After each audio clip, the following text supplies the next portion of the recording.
Throughout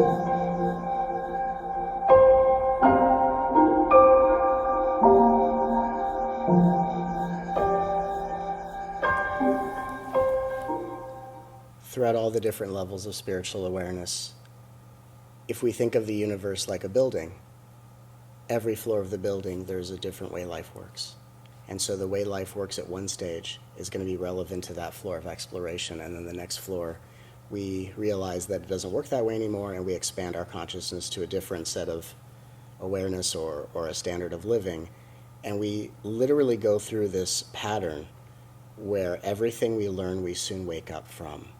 So the tendency of, I realized a truth, and I make that the only truth, becomes something that we're going to wake up from inevitably. And the only thing we don't wake up from, and the thing that gets revealed more and more throughout any stage you are in the journey or whatever floor you are in the building of consciousness, is love. So from where I experience life and the way I see it, the most powerful teaching for mankind is, if love is the one thing you don't wake up out of, then love is where we start, and love is what we explore throughout the journey. There are so many different nuances of spirituality, but the way that I teach and transmit what I'm brought to offer is always bringing people back to love, because love is, in my estimation, the ultimate exploration. So if we make the focus loving the one who feels unsafe, loving the one who gets triggered by others, loving the one that doesn't know how to fit into the world, loving the one who doesn't know their place in life, loving the one who doesn't know how to resolve the past, and we allow loving ourselves to be the ultimate spiritual practice, what winds up happening is we cultivate a very functional spiritual awareness, where the way we treat ourselves in private becomes the way that we relate to others in public, so that our thirst and hunger for spiritual exploration doesn't cause us to act out of accordance with love, or if we do ever act in a way that doesn't feel very loving, it just becomes another opportunity to love ourselves even deeper. I guess if you asked me that question, I feel like the most important thing on the planet today, as far as teachings go, might actually be disidentification, which ironically throws you straight into the vibration of being love, because when you disidentify from the form consciousness, which is essentially this physical reality that you're living in, if you're able to separate yourself from that enough, you are squarely in your eternal aspect. And being squarely in your eternal aspect, you are essentially one with everything. You're not really perceiving yourself as a separate self anymore. And when there is no separation between yourself and other people are treated as the self. So you land in love as a result of that.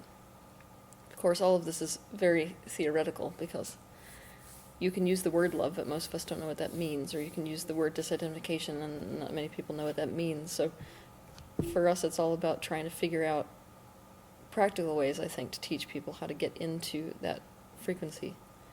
Now, people who watch you and me tend to perceive that you have a very top-down approach to spirituality. Right. And I have a bottom-up approach to spirituality, which I think could make us a very nice little team. What I mean by that is, a top-down teacher essentially presents a universal truth like a beacon that calls ships into shore. It's almost like, I will be love. And by being love, it's going to cause you to entrain and resonate with that frequency, and thus come into it in your own life. The bottom-up approach says, okay, I'm going to basically go to the vibration where you are, and by virtue of my own knowing how to find alignment again, I'm going to basically pull you into shore.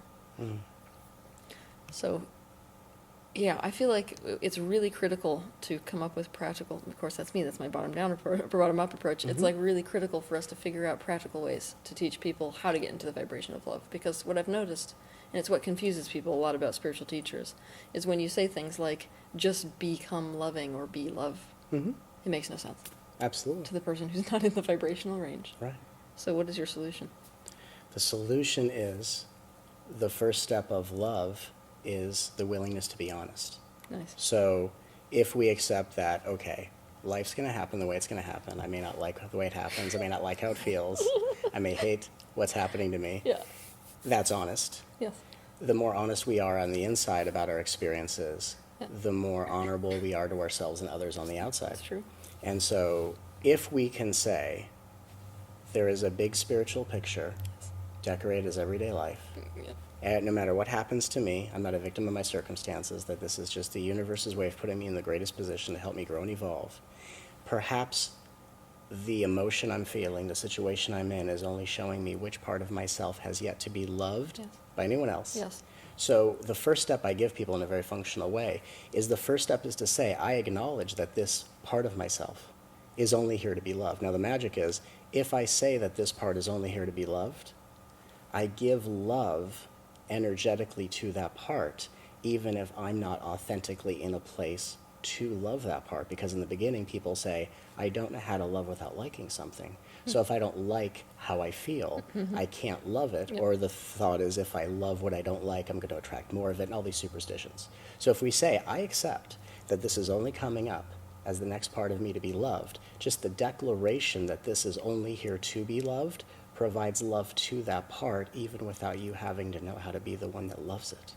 So it's the honest declaration that this is only arising to be loved that allows the love to go to that part, to then bring people to a vibration where love could be more instinctive versus philosophical. Because one of the things that I see is that the difficulty in reaching the vibration of love is a lot of people are confusing the ecstatic state of love with the natural state of love.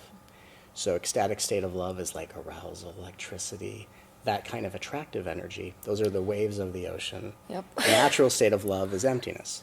Yes. And so when we're in emptiness, people go, oh, I'm not feeling loving. Emptiness is the absence of ecstasy. Therefore, that stage of awakening gets confused with depression. Yep. Whereas the emptiness of love, the natural state of love, is where all that ecstasy comes from. But we don't rely on the ecstasy, the arousal, the attraction, because when we make peace with the emptiness within our beings, even if we were to say, I accept that the part of me that doesn't know how to be okay in emptiness is only here to be loved, we're unraveling these judgments that cause us to fight against our natural state of emptiness.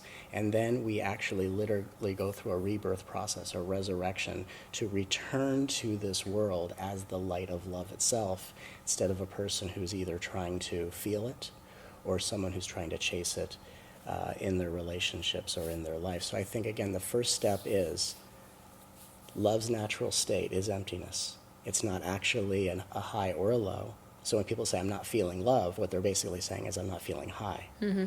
And so to know that every step of the way, whether you're feeling empty, sad, depressed, angry, vengeful, whatever it is, I accept that this is only here to be loved. The honest declaration of its highest purpose gives love to that part without you having to try to feel a certain way about an experience that you may not be preferring. I like that. Yeah. We should clarify for people who are confused about emptiness. Emptiness is not, in a spiritual sense, is not really that thing you're associating with the void. What it is essentially is a state where there is no separate self, no separate thing. It's almost like a spaciousness. So your life and the content of your life unfolds within the space, and you actually are the space in which those things unfold. You're also the things that are unfolding, but it's not the totality of who you are. And the majority of people, they get lost in the content of their life, and they confuse themselves with the thoughts they're thinking, themselves with the feelings that they're having, and themselves with the activities of their life. Right. And even at that point, I would even, just to take it even deeper, Yeah. for this, love exploration, for those of us who say, okay, I get lost in my thoughts, or I get caught up in the roles Yes. I play, what do I do? From my position, everything in our lives, and this was true in my journey, gets used as a catalyst for our highest awakening. Everything. Right, everything. So if thoughts arise in your mind, what if we were able to say, okay, thoughts are only arising because the mind wants to be loved. I accept this mind is only here to be loved. I don't have to love it. I don't have to love how it acts, but this mind is only here to be loved. I accept this body that is inundated with emotional reactions, only here to be loved. I accept that how often I grip to attachment, how deeply I identify with my roles. I'm only doing that because that part wants to be loved. The reason I teach that way, although I teach very intuitively, the reason it's so important to emphasize that is because it's so common to identify with something, have thoughts, or react, and to think that that is actually wrong. Instead of saying, I'm only being willed by the universe to act in the way that says that part is perfect the way it is, but only when I accept that it's only here to be loved. So if I love the aspects that arise as like children within me, then what happens is as we love these parts, whether it's just accepting it as something to love, or actually what I teach is doing the I love yous, Okay. speaking to yourself like a child, and I love you, and just really loving that childlike innocence within you, what happens is that that energy of love actually transforms all of our characteristics into their highest vibration or highest expression. Nice. And so it's kind of like if you have a child is only acting out the way to capture the attention of the parent. Oh, yeah. And when the parent says, you're only acting this way, honey, because you want my loving attention. Because a parent oftentimes gives loving attention when the child is in danger or peril. And when nothing is wrong, the child gets less attention. Yep. So the child says, I must always have a problem Yes. in order to capture your attention. And so we're teaching ourselves, the children within our hearts, you don't always have to have a problem in order to earn my loving attention. So let me love all parts of myself so that the highest qualities of my being can step forward for the well-being of all. Yes, I like that. It spills quite nicely into the idea of completely allowing what is, Yes. which is something I'm real interested in teaching people how to do. Of course, it's like a constant practice in my own life. Sure. I've noticed that the majority of people on this planet, not even the majority, if you were to if you were to take pain, like let's just take collective pain on the earth and suffering, Yeah. if you were to whittle it down to one concept, it's essentially that you're sitting in the present moment and you think that something about the present moment shouldn't be that is, Mm-hmm. or should be that isn't. Right. I mean, really think about that for a while, you guys, because it's a really interesting thing to notice about your life. All of your pain really can fit into that. It's really one concept, but it's two faces of the same coin. Something is here that shouldn't be, something isn't here that should be. And if we take that attitude, and it's really like a life philosophy, it's almost like I have people use it like a cone. So way back when a Zen master or something would give like a single sentence to somebody, and then they have to meditate on it forever, and eventually, just by pondering it, by contemplating it, the truth of it and what it really meant would essentially pour into the being. So this is one of those things that's really good to remind yourself and to live like this, almost like you would with a cone, according to the idea that essentially everything that's happening should be happening. So if that's the truth, if everything that's happening should be happening, it's much easier to allow the very moment that you're in. And allowing is, of course, one of those steps that's on the way to what we would consider to be love. Now, love is an interesting concept, which we should probably both weigh in on, because you're Mr. Love Doctor, so I'd be interested in your perception on that. Absolutely. I mean, it's funny because I want to touch upon what you just said, which is great. People think something in my life is happening that shouldn't, or I think something should be happening that isn't. And what I also think is if we were to say, okay, but let's go underneath that and say, those two symptoms, what's the source of that? And what I have found in my exploration with working with so many, and even in my own life, is that, okay, so if you're in a situation where there's something that's happening that shouldn't be in your estimation, or there's something that you think should be happening that isn't quite happening, that those are two symptoms that lets us know that we don't actually feel safe in our bodies. Yeah, not at all, yeah. Not at all, not safe. So if we don't feel safe, that has to become the focus of, okay, the first step in my spiritual journey, do I feel safe? And the question of how do I know if I feel safe? Do I think the things that happen shouldn't? Do I think the things that aren't happening should? Mm-hmm. And if one or two or both of those things are occurring, that means we don't feel safe in ourselves. And if we don't feel safe in ourselves, then the focus could become, and what I like to suggest is, a spiritual practice or a spiritual path is defined by one key tenet. And that is your practice or path teaching you the way to treat a child in pain? And if I love that. Right? And if you wouldn't treat a child in pain in the way your spiritual path is teaching you to practice anything, then we find a spiritually dysfunctional path. Yes. So even if you're someone that says, okay, I hate the things that are happening, and I dream about the things that aren't happening. This lets me know I feel unsafe. It's time for me to return to love. Yeah. And even just to say, I accept that all of this is only here to be loved, even if I don't know how to love it, even if I don't want to love it. How deep do we have to go to find that starting point? Even to say, I accept that the one who hates everything about life and is only going to open up when life starts going my way is only here to be loved. And so if we just let honesty be our guiding light, we find that we're giving a voice to the unprocessed pain of the cellular body, which of course allows the honesty of saying, yes, honey, speak what you want to speak. Let me know how you want to feel. And that honesty lets those abandoned parts, those abused parts, to feel as if they're heard, to feel as if they're seen. And just by giving a voice to these parts that have been silenced, that voice allows those aspects to start to feel the support. Yep. That is what we know to be love. On a practical level, Yes. I think that one of the best things you can do when you find what your child self essentially needs in order to feel loved is to just start doing that in your adult life. Now, we feel really dumb when we do that, let's just be honest, right? Because the child self sometimes just wants to get under the covers, or the child self just wants to carry around a teddy bear. I'm actually pretty aggressive with my teachings, telling people to actually do that. Because I feel like, I mean, some of the most amazing healing happens when you just let yourself have some of these things you've been denying yourself for so long. It's especially true for women who've been sexually abused. Where it's like, I mean, we have trained ourselves, most of us have trained ourselves to just not let ourselves seek safety. Or, when we walk into a restaurant, if we start feeling unsafe, we've trained ourselves to stay there anyways. And our body starts bracing itself against the world that we live in. So, in the beginning of our spiritual practice, when we're applying it to our day-to-day lives, our lives can start to look a little bit ridiculous. Meaning that we're going to have to be making choices for ourselves that don't necessarily fit in with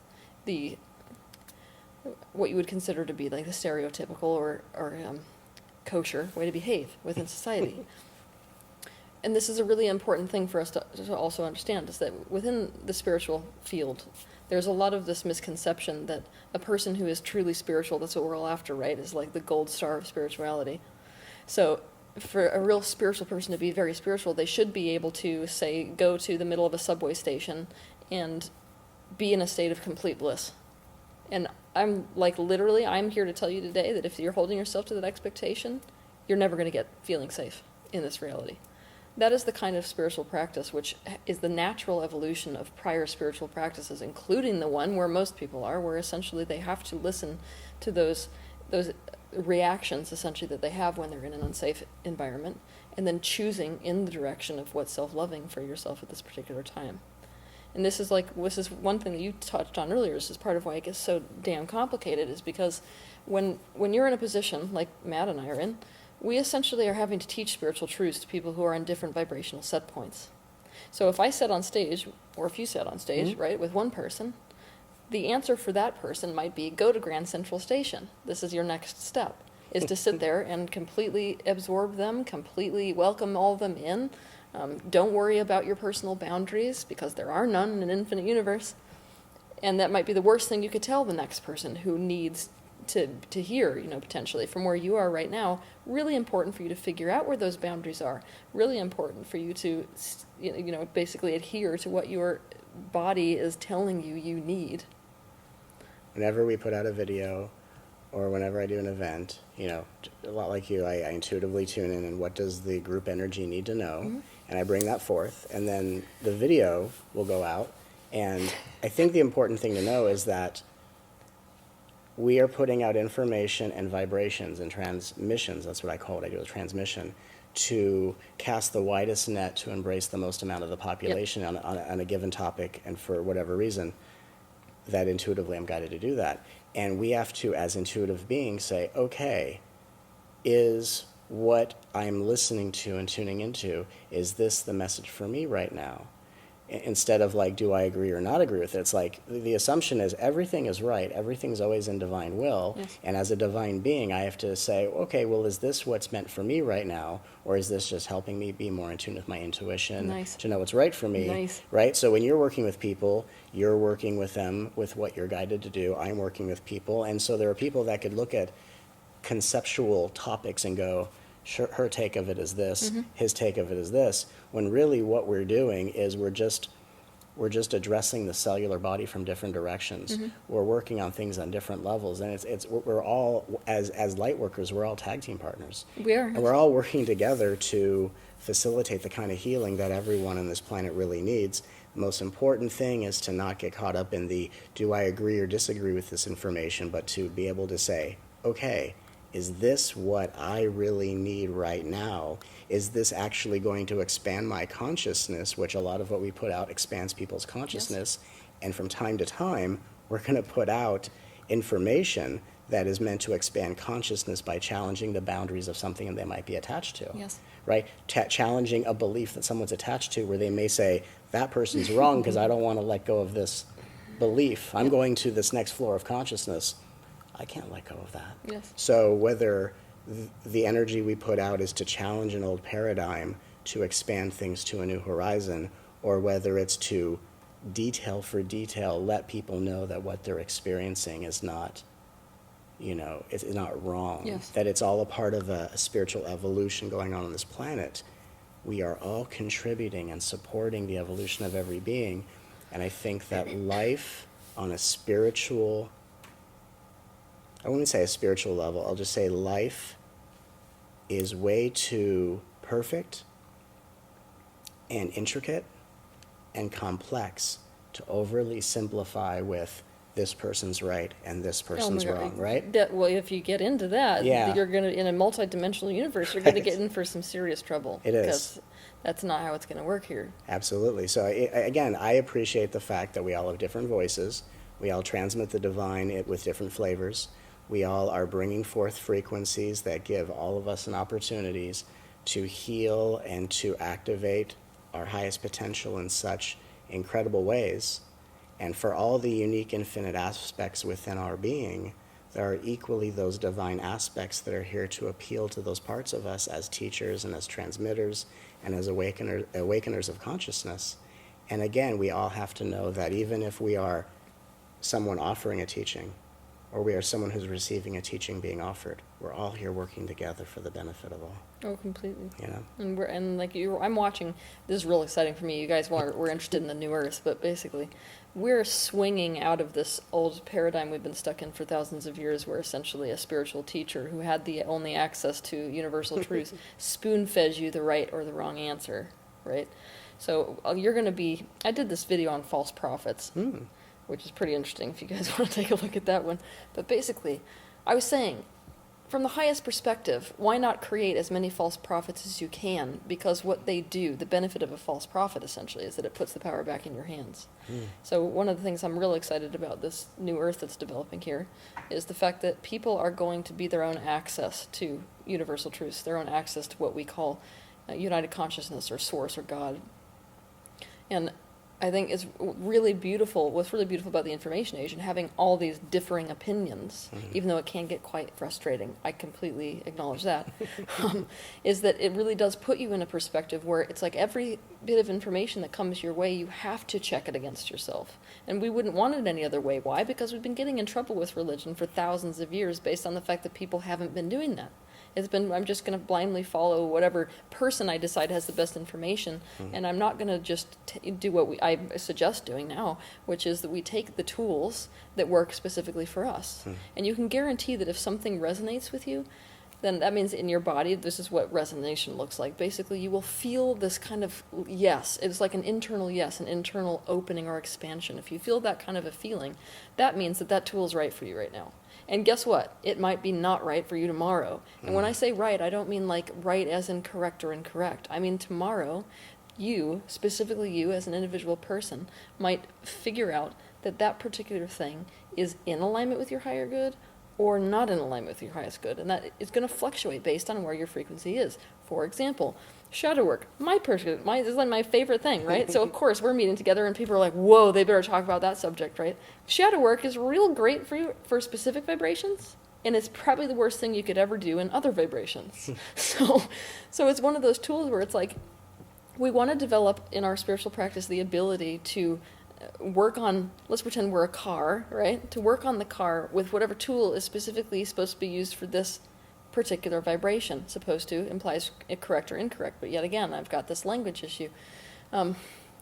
We want to use whatever tool is going to work the best for wherever we are. So it's like you don't use a wrench for something you need a hammer for. You don't use a hammer for something you need a wrench for. And we are all here to learn the subtle nuance of telling where we are so that we know what tool is correct for us at that particular time. That's going to get very difficult, of course, if you're like looking to somebody for the correct answer for all times. But people want that. Have you noticed that in your own career? People want like the answer for everything. Sure. And I think that if there's going to be an answer for everything, even though every moment is unique to its own series of complexities and circumstances, It's going to be love, right? it's going to be... How would you guess? It's going to be love. It's going to be love. Okay, so let's dive into love for a minute. Because, It's going to be love. I'm going to play just for fun. Yeah. This let's time, have you fun. guys ready? I'm going to play the voice of the average Joe. Okay. I don't know what love means. What the hell does that mean? What does love mean? Well, it's a great question. But love, again, we think about love in terms of past associations. Yeah. So love for some people is an expectation that left me disappointed from those I wanted to be validated by. Love is the attraction that the divine within us, the light within us, feels when meeting itself in another. And so the old paradigm idea was that I constantly needed to meet beings on my wavelength or vibration so we could have that love connection. And what we're finding is that instead of having to make sure that everyone outside matches our inner alignment so we can be of like mind, in what I call the love revolution, what we are actually doing is we're learning how to come into resonance with the divine within ourselves. And so love, in the most practical terms, is the ability to become your own supportive companion. So it is to become self-reliant, it is to become self-nourishing, and it is the ability to say, can I look at my past? Can I see all of the things that I wish I would have received from others? Can I see all the things that other people didn't offer me? Can I look at the opposite of what tragedies did happen to me and say, instead of holding a grudge against those who acted the way they acted, how can I begin to give to myself what others seem to withhold? That process of giving back to yourself what others either didn't provide or withhold is what I call the love revolution. For some people, it may be the statement, I love you, to your heart. It may be the statement, I'm so sorry that that happened to you. It may be the statement, you are safe with me. But it's the beginning process of beginning to become the parent you never had, the best friend you haven't met, and to explore the loving companion that always dwells within you. That journey, whether it activates a transpersonal awakening or heals some wounds on a cellular level, is always going to be emotional. And so it's the willingness to be vulnerable. It's the interest to be honest. And it's the interest to say, can I put down all my shields? Can I expose myself in my deepest wounds to myself? And can I just at the very least sit with what I don't want anyone to see, whether I'm fearful or frightened of the implications? Can I put down my shields? Can I open myself up? And can I be with myself in the way that others have not? And so I find it to be a very emotional journey. I find it to be a very beautiful journey. And I find it to be a very transformative journey, which does not open up unless someone is sincerely and honestly interested in wanting to spend time with themselves. And the problem can be a lot of people want to spend time with themselves under preferable circumstances. Oh, And that is welcome not- to planet Earth. And that's not how this begins or ends. I'll be with myself if I feel good. I'll be Right. with myself if... I think it was interesting in a meditation probably, like a few years ago. I realized that love, in essence, I mean, we have all these sayings that God is love, that the universe is love. And I realized that what the universe is essentially cannot be conceptualized, because the conceptual mind is designed specifically to create polarity and to see separation. And when the mind recognizes love, really what it's doing is it's recognizing oneness. So love, I like to look at love as the first evidence that we have within this universe of oneness. Because to love implies a self and an other, when the reality of this universe is beyond that.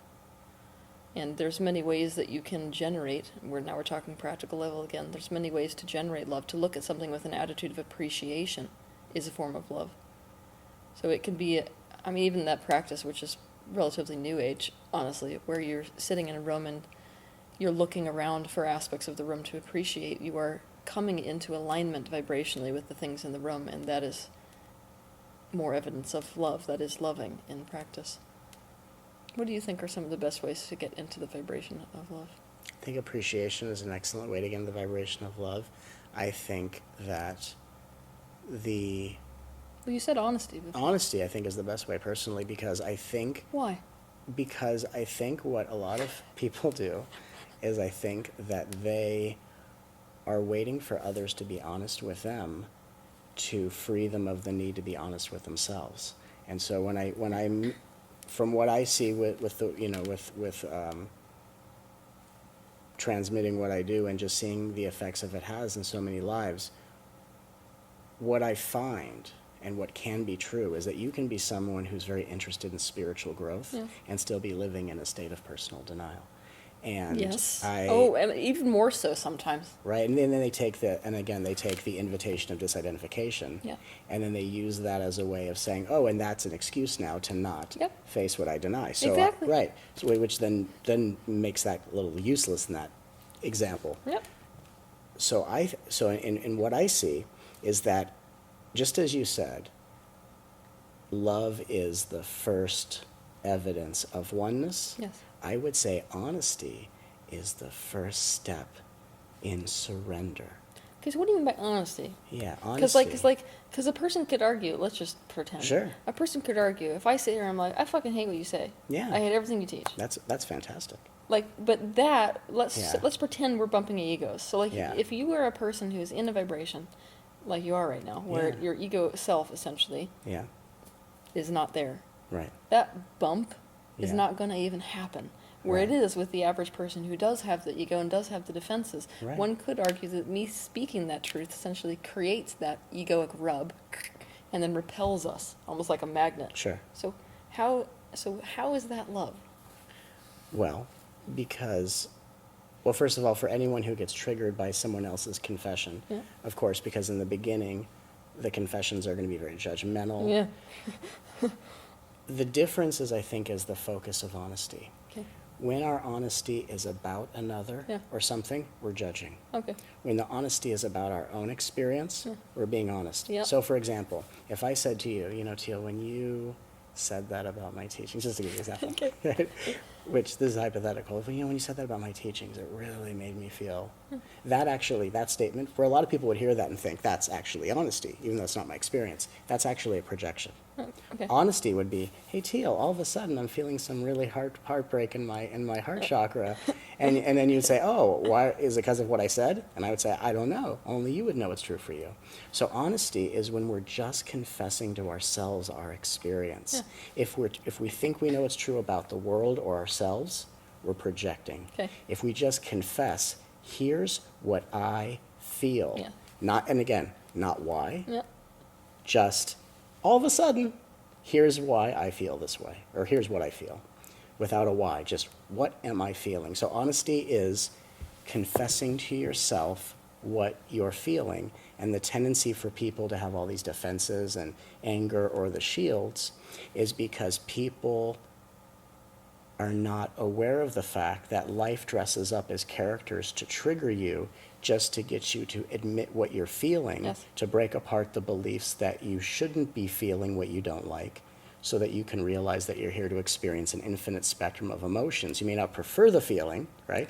You may not prefer the feeling, you may not like it. However, like a rainbow, you may not paint your house one particular color, but all hues Yeah. must exist in order for the rainbow to be seen. So honesty is getting us comfortable with allowing all experiences to arise. We don't have to like it. We don't have to pretend to accept as if that means to like something. Yeah. But we just say, this is helping me to become healthier in my relationship of admission. And someone triggers me, and I say, wow, I feel like crap. Yeah. I feel like crap, and I think I don't like that person anymore. And that is actually very healthy, because we're actually bringing... You're present. Yeah, and so when you're honest about, here's how I felt, here's what I think about the person, and here's my plot to seek revenge, or whatever it is, that starts to resolve all of that within our bodies, Yep. and then it will transform how we are with ourselves. Yes. And then we, of course, over time, we start to realize in a body of safety, it doesn't matter what happens to me, it only matters how I respond to myself. That determines the consciousness I bring forth. That's an amen moment. Amen. That's an amen Amen. moment. That was really epic. This is what, but those of you that are watching my material, this is exactly what I'm talking about when I'm talking about authenticity. Yeah. It's the fact that you have to be willing to be present with whatever exists within yourself right here and now. And I feel like this is another place that spirituality is evolving into, is Right. the place where we're willing to do that and go to that level of self-love, essentially, instead of just telling ourselves that we should be a certain way. Oh. Y'all know how that is. Welcome to the spiritual field, right? I should be feeling great when you kicked in my door. I should be feeling fabulous that my girlfriend just left me, because that is how enlightened people should feel. And when we do that, you are as far from self-love and as far from enlightenment as you could possibly get. And even to touch upon that, which is, and I totally agree, because we have to allow ourselves to explore the authenticity of our experience, Yes. so that the confession, because to confess our feelings to ourselves is how we build a relationship with ourselves. And the more we have a relationship with ourselves, the less we expect and impose onto others. And it doesn't mean we don't have relationships. It means we just become prepared and equipped to have the healthiest relationships, because I'm not projecting onto you needs and desires, so then I can actually relate to who you are right now, Yes. and not who I think you should be. Yes. But what's interesting, in my experience, and this is just in terms of my journey, I always gave myself permission to feel however I felt. In my journey, whenever I was triggered, whenever I was angry, and because I was on my own spiritual path with the universe, I didn't have a typical teacher guiding me. I became my own guidance, which is very, Me too. yeah, it's a little abnormal. But if you have that journey, it creates something very special. I never was taught that I shouldn't feel the way I felt. I just knew that that was bringing up what was next for me to be with. So it was for me, it was a sacred gift. Like when I was angry or fearful, I get to be with fearful Matt right now. And I found that to be very sacred. And what I will say is, in my journey, I didn't have to like every experience. Yeah. But nothing in my life was ever uncalled for. Oh, yeah. It was never wrong. And in my experience now, and again, I had this very strange experience where throughout all these different awakenings, a lot of emotions kind of disappeared. And it wasn't like I had this teaching that told me, oh, Matt, you're now beyond all those triggers. You are now an enlightened being. I actually thought something was wrong with me, because I didn't know, I wasn't feeling. And it took me a couple of years to actually figure out that all of what the emotions are had returned to their natural state. And it all kind of melted away. And I don't find myself really getting angry or having emotional upheavals. But the thing that's important, the reason I'm saying this, is because it's not because I look at things a certain way. It's not because I know the enlightened kung fu, and as soon as it comes in my field, I karate chop it. I welcome every experience, and it just doesn't arise. Well, if you're in that vibration of welcome. Yeah. course. But even that's not my daily. I don't have a daily, I'm going to welcome everything. I literally don't have a standpoint to rest in. It just doesn't arise anymore. But because people hear that and they think, I want that. Oh, I want to be there. And I think it's important to realize that the way we reach a level of consciousness where things don't have to damage and affect us is not trying to get beyond the experience, but have the healthiest relationship with these feelings. So again, for me, it was, I had to learn how to be completely scared with myself. Yeah. I had to learn how to be completely sad with myself. I had to learn how to be completely angry. I had to learn to be completely frustrated. Yeah. And just to sit with, what happens if I just sit with anger? What happens if I sit with sadness?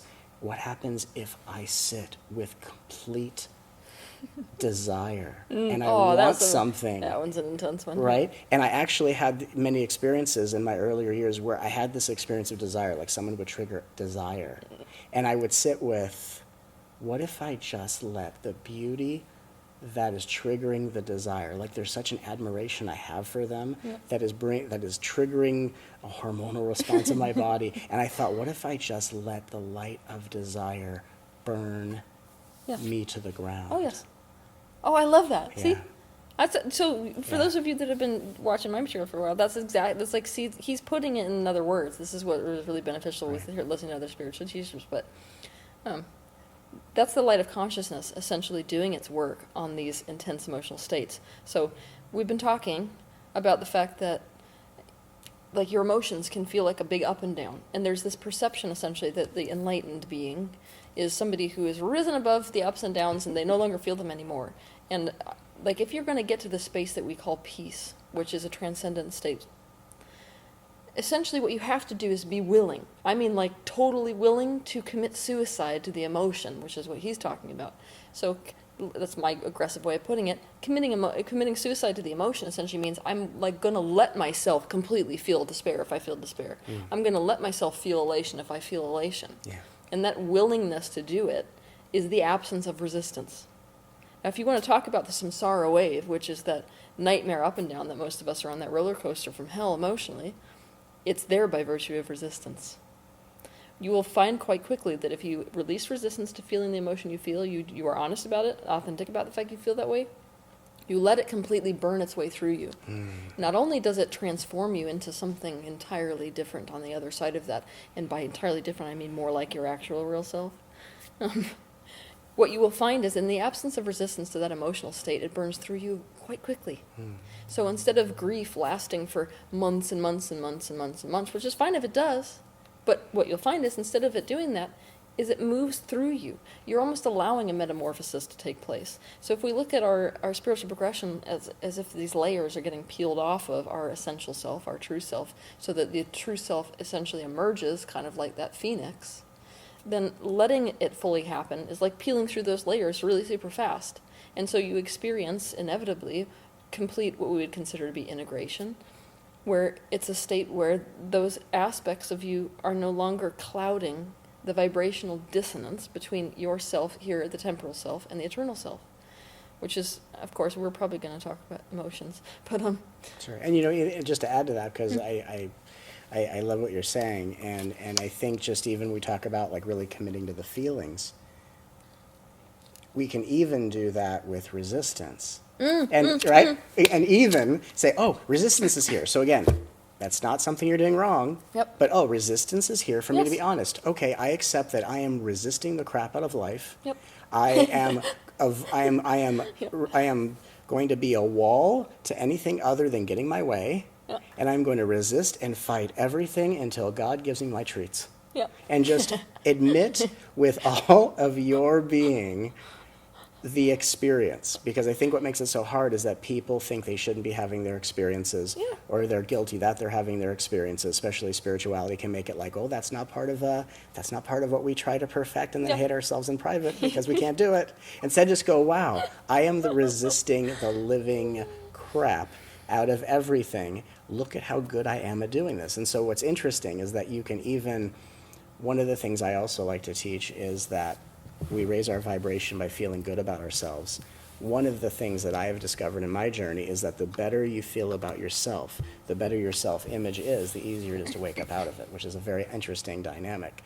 So if you were to take something like complimenting yourself the way other people don't, because we often wait for other people to compliment us. Then when they don't, we say, oh, here's resentment because I'm doing all this great work and people aren't recognizing it. So what if we were able to say, what if I can compliment how well I'm resisting? Look at I'm a world champion at resistance. If there was an Olympic team for resisting, I might be the team captain. I like that. That's good. Right? Look at how fearful I am. Look at every corner I turn, I think someone's going to jump out of the bushes and attack me like a ninja. Look at how amazingly I am afraid of everything. Yep. Look at how resentful I am. Look at how amazingly I secretly and silently hate and resent those around me. Wow, look at how good I am at this. And again, what happens is, even though I say it very humorously, it starts to break apart the subconscious, I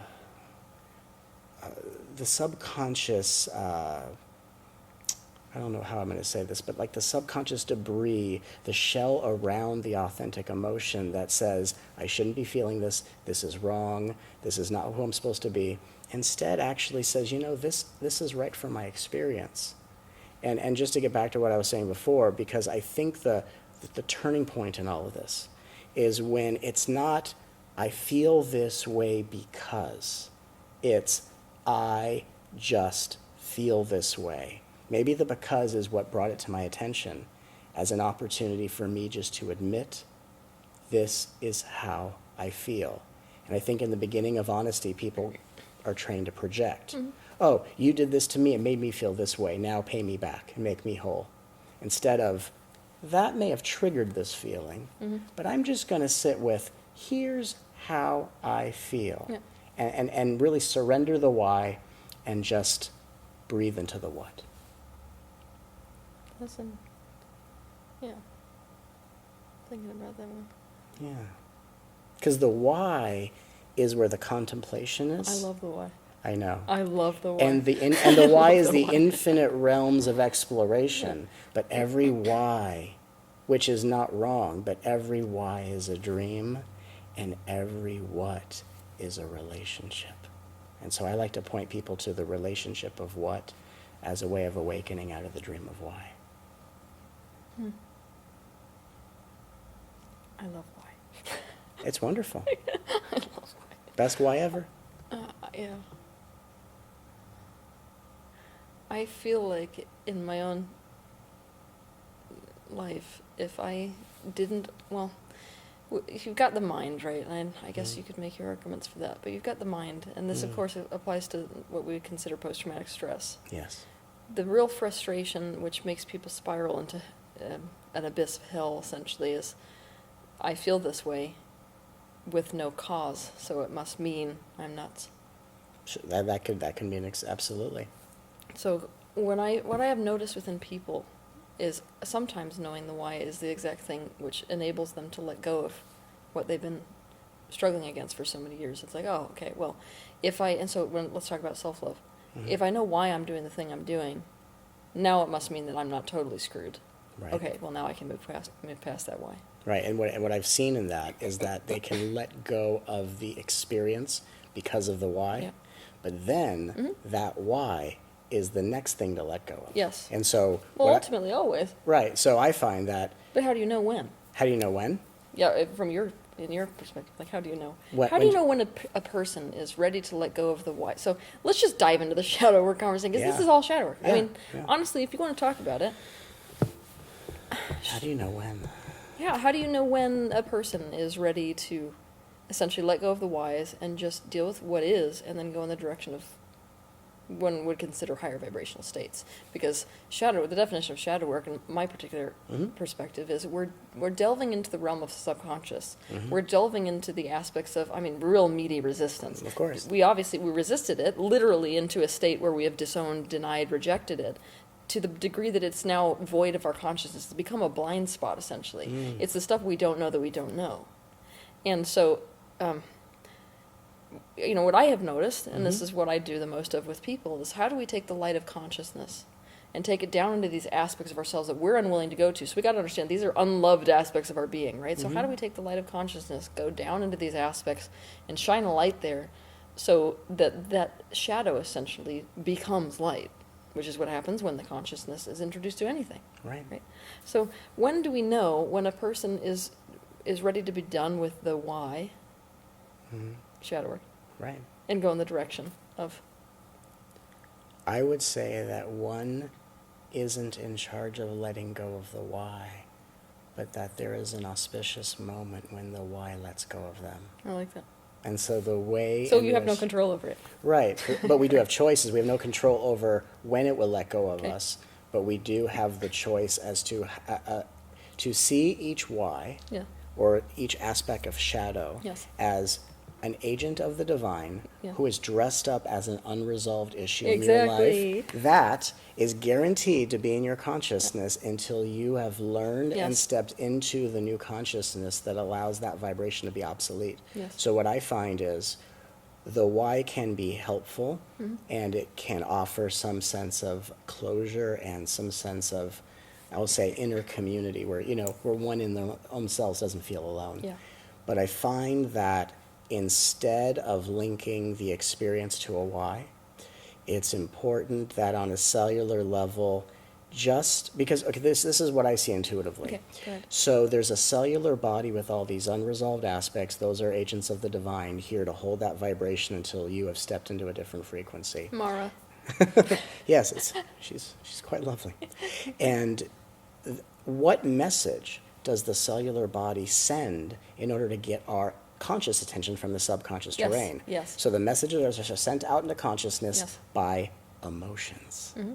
So the emotion is a plea from your subconscious or your cellular body, because the cellular body is the visceral map of your subconscious mind Yes. that says there's something in you that is ready for more harmony, honesty, Yes. and embrace. Yes. So what I find is that as people, because the subconscious mind, we can look at memory to memory to memory, but the cross-referencing of the cellular body occurs by emotion. So if fear comes up and I accept this fear is only here to be loved, we are actually loving all files under fear in the cellular body and starting to resolve it by the emotion versus incident by incident. And as each emotion is seen as an agent of the divine that is just training you to be more unconditionally loving with yourself, that starts to tell the cells of your body they're stepping into the new frequency of consciousness, they're becoming more loving, and those layers and layers of debris start to lift out of your field.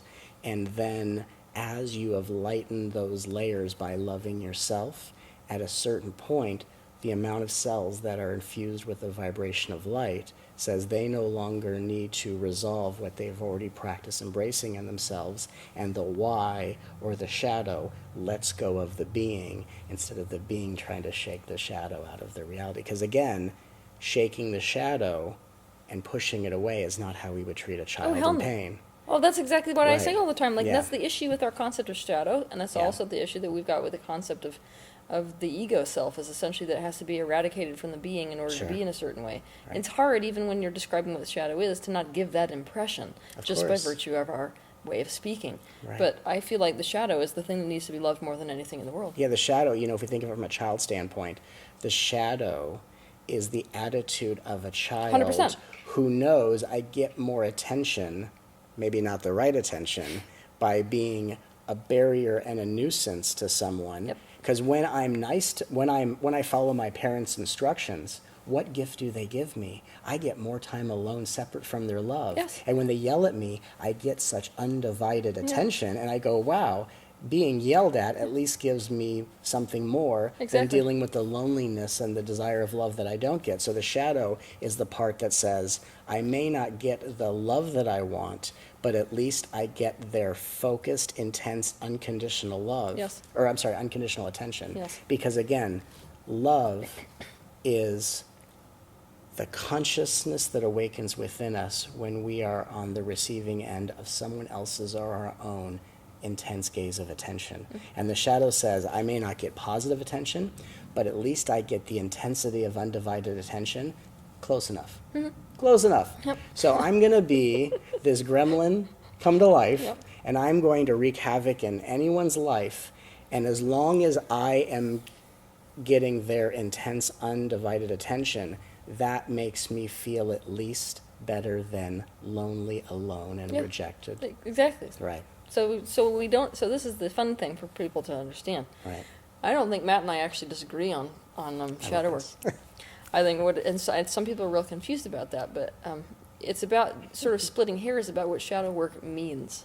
Right. When I'm teaching people to do what we would call shadow work, what I'm teaching them to do is embrace the aspects of themselves that are disowned.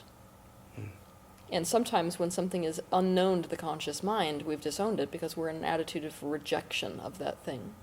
And so there are many techniques we can use to help a person come into a state of love relative to the aspects of themselves that they have rejected. Right. And he is teaching people how to do that with emotion in the present moment. Mm. I have a process now that I've created where we use the emotion to go back to the events that are causally linked to that emotion. And then within that construct, we practice loving the child self Sure. in the way that the child self needs to be loved. And then the emotion doesn't exist as a alarm bell that there's something that needs to be loved into a state of integration. Yes. And then, again, different approaches are going to be great because Yes. it gives everyone many ways to Yes, and try it out. affect different layers. I mean, there's things that you're going to do, they're going to get to certain layers, things that I will do that will Get to and- this. yeah, and so we're all working together. And, just like you would say, okay, someone has resisted an emotion, Yep. and they face the emotion, and we go back, and then you go back causally to the link of the event, and which would be like, and I would see it as like a soul retrieval. Yes. Right?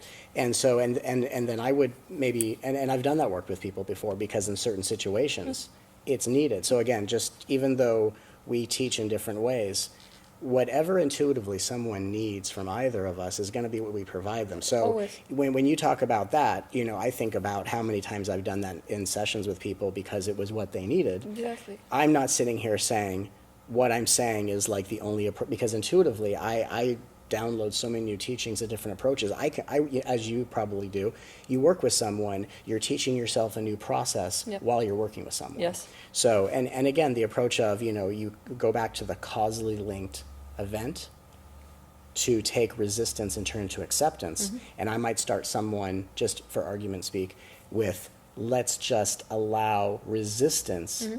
to be recognized as I'm only resisting the emotion linked to that event Mm-hmm. because resistance is a child that says, hey, don't turn me into gratitude. Yep. Love me as I am. I'm Yes. waiting to be loved, Yeah. and I'm always going to resist, and I'm never going to stop resisting you. Yep. But even though that child always resists, it's still in line to be loved. So Yes. it's like a child that you go, that child's never going to be happy, but they're here Yes.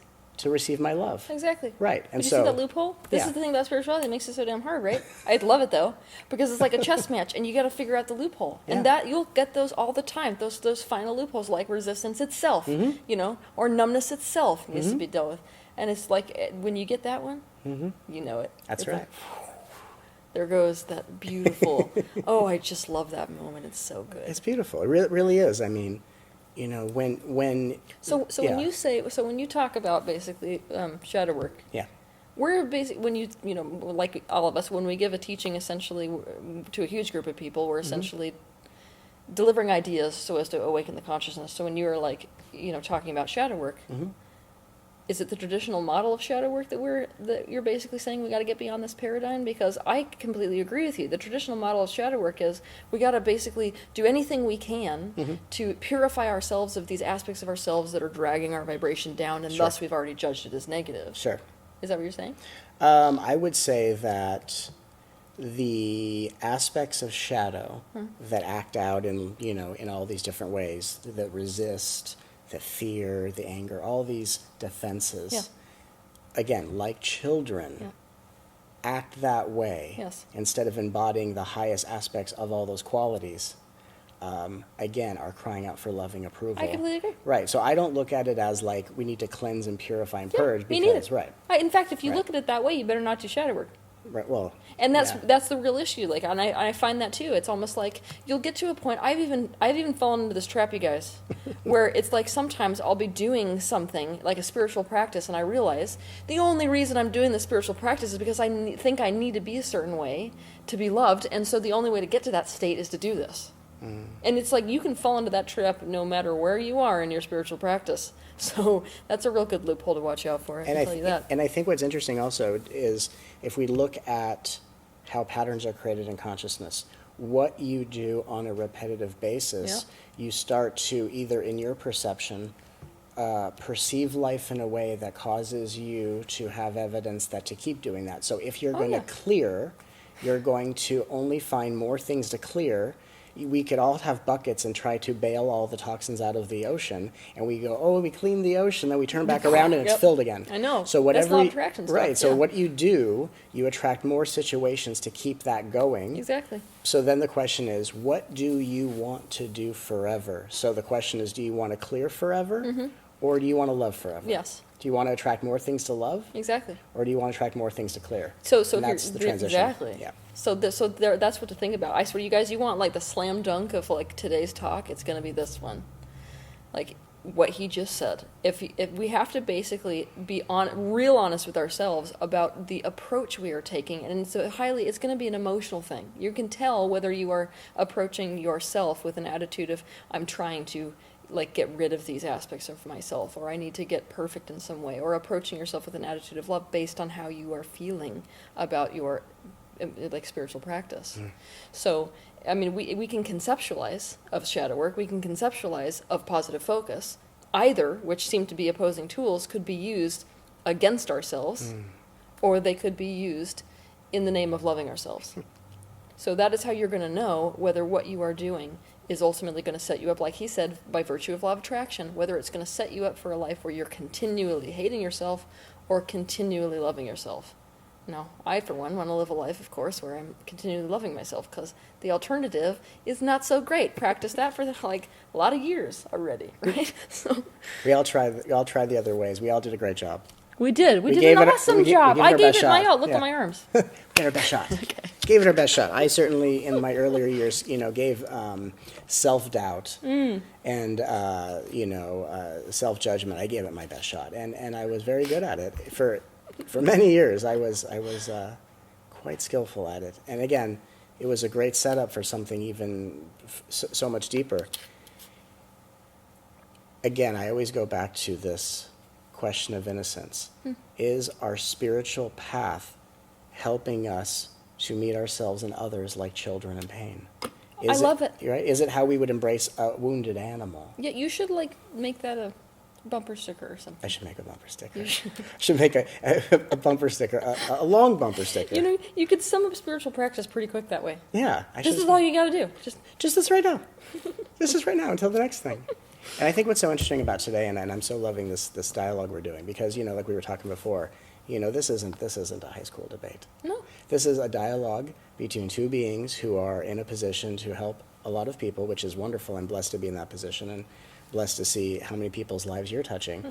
And for us to talk about how our work comes together for the greater good of all, I think it's such a powerful thing, because I think just as we're demonstrating, it's time for spiritual communities to not be divided by concept, but to be united by purpose. Yes. So if our purpose is, okay, we all can agree, we all may have different words we resonate with, but we all agree we want to live in a loving world. Yep. We all want to be loved more, not less. Yes. We want to learn how to love ourselves and others the way we would treat children or animals. Yes. Then let's be united by our intention and not divided by our ideas or concepts.